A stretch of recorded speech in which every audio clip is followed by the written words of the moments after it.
Bonjour et bienvenue à vous sur actunautique.com. Nicolas Venance. Une fortune de mer est très très vite arrivée et sur ce Yachting Festival 2019, on en a la démonstration malheureuse puisque la veille de l'ouverture du salon, un gros coup de vent dans la baie de Cannes et 3 bateaux sont venus s'échouer sur la digue de Port-Canto. Alors comment ça se passe pour un plaisancier confronté à ce malheur? Je vous propose de tout savoir sur ce sujet avec Laure Burgot, responsable directrice des opérations chez April Marine, leader de l'assurance bateau. Laure, bonjour. Bonjour Nicolas.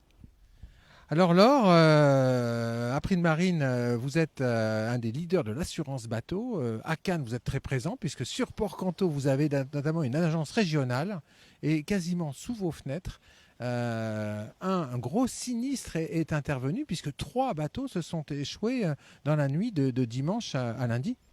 Tout à fait. Nous avons 2 bateaux assurés sur les 3 bateaux. Donc ici même, nous avons un voilier, un Oceanis 50 et un Cranky Smeraldo 37 qui se sont échoués dimanche soir. Donc on est présent pour être proche de nos assurés. Alors qu'est-ce qui s'est passé concrètement? Concrètement, on a le voilier qui était au mouillage. Il a commencé à dériver. Le Cranky est venu pour aider. Et puis malheureusement, le bout s'est pris dans l'hélice et très rapidement, les 2 bateaux se sont retrouvés drossés sur les rochers. Et donc ils sont maintenant échoués. Alors concrètement, qu'est-ce qui se passe? On est sur son bateau, on se met en sécurité et qu'est-ce qui se passe avec l'assureur? Là on appelle le numéro qu'on ne pensait jamais appeler. Exactement, c'est le moment de vérité. Donc on est contacté, alors on a plusieurs moyens de nous contacter. Dans un cas comme ça, on a été appelé directement parce que très souvent ce qui se passe, ça commence par un coup de téléphone, notre assuré nous explique ce qui s'est passé. C'est un moment de tension, c'est un moment où il a besoin d'être écouté. Donc on demande ce qui s'est passé et puis on le rassure. On met en œuvre très rapidement les mesures nécessaires pour pouvoir prendre en charge le sinistre et remettre le bateau en sécurité déjà dans un premier temps et puis le réparer le plus vite possible pour pouvoir profiter à nouveau de son bateau. Alors comment ça s'est passé? Donc dimanche, il vous appelle. Vous, en tant qu'assureur, quelles sont les procédures que vous mettez en place juste après le sinistre? Alors dans un cas comme ça, c'est quand même un cas majeur. On est en plus veille de salon nautique. On a été contacté tout de suite. On a mis en place une expertise. On a un expert local qui est très rapidement intervenu et qui a pris tout de suite contact avec les sociétés de retirement puisque quand le bateau est échoué comme ça, on a une ordonnance de la part des autorités portuaires pour retirer le bateau. Donc on a organisé les opérations de retirement très vite puisque ce matin il y avait encore les 2 bateaux. Ce matin le voilier a été retiré, donc ça a été des très longues manœuvres. La quille était coincée dans les rochers, donc il a fallu mettre en place des chameaux sur les côtés, etc. Et donc les opérations se sont bien passées. On y a assisté puisque effectivement comme on est à Port-Canto, on en a profité pour être là. Et puis ce bateau-là va être aussi retiré cet après-midi. Là on vient de mettre en place un dispositif. Hier, on a mis en place un dispositif anti-pollution pour éviter des dégâts complémentaires que vous pouvez voir derrière le bateau. Voilà. Oui, ça c'est indispensable et c'est aussi votre engagement, c'est faire en sorte que le sinistre s'élargisse pas à un sinistre écologique. Tout à fait. Il y a vraiment plusieurs phases. La première phase, c'est le retirement, parce que la première phase, c'est les personnes. Là, en l'occurrence, il n'y avait pas de danger pour les personnes, donc c'est bon. Après, c'est le bateau, le retirer, le remettre en sécurité, et puis éviter évidemment les pollutions, tout dommage complémentaire qui pourrait arriver. Et puis après, on va sortir le bateau, il sera mis au sec, et puis on pourra faire des opérations d'expertise pour voir si le bateau est réparable ou pas. Vraisemblablement, là, les dégâts sont importants sur les 2 bateaux, donc c'est pas certain du tout. Et puis on va évaluer les dommages et après indemniser notre assuré.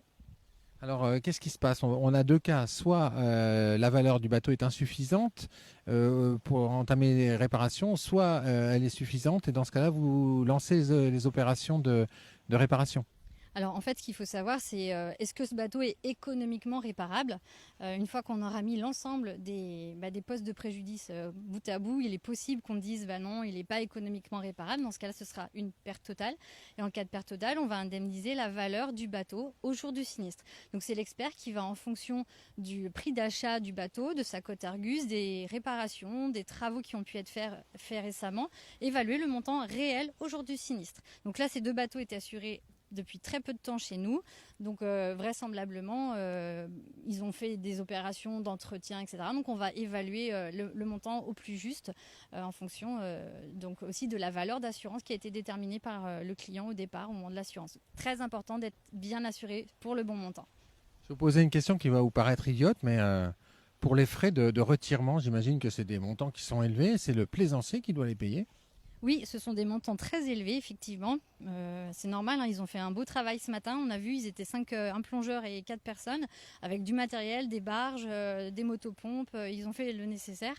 Ça coûte cher et c'est pris en charge par l'assurance. Quand on est assuré en multirisque, évidemment, on a des prises en charge de ces frais en plus de la garantie pour le bateau. On a bien compris que c'était important de bien s'assurer par rapport à la valeur de son bateau. Avant de nous quitter, quel conseil donneriez-vous aux plaisanciers au regard de ce sinistre, mais également de tout sinistre en général ? Vous l'avez très bien dit au départ, hein, un événement, un sinistre est très vite arrivé. Ici, les conditions étaient belles, un coup de vent et on se retrouve avec 2 bateaux sur les cailloux. Hier, le temps était vraiment exécrable. On n'a pas eu de sinistre. Et aujourd'hui, vous voyez, on n'a pas l'impression que c'est dangereux, mais il peut y avoir un sinistre à tout moment. Donc, il faut correctement déjà procéder au mouillage de son bateau. C'est impératif. Voilà. La météo change, il faut pouvoir prévoir les aléas. Merci beaucoup, Laure. Merci. Au revoir, Nicolas. Ouh.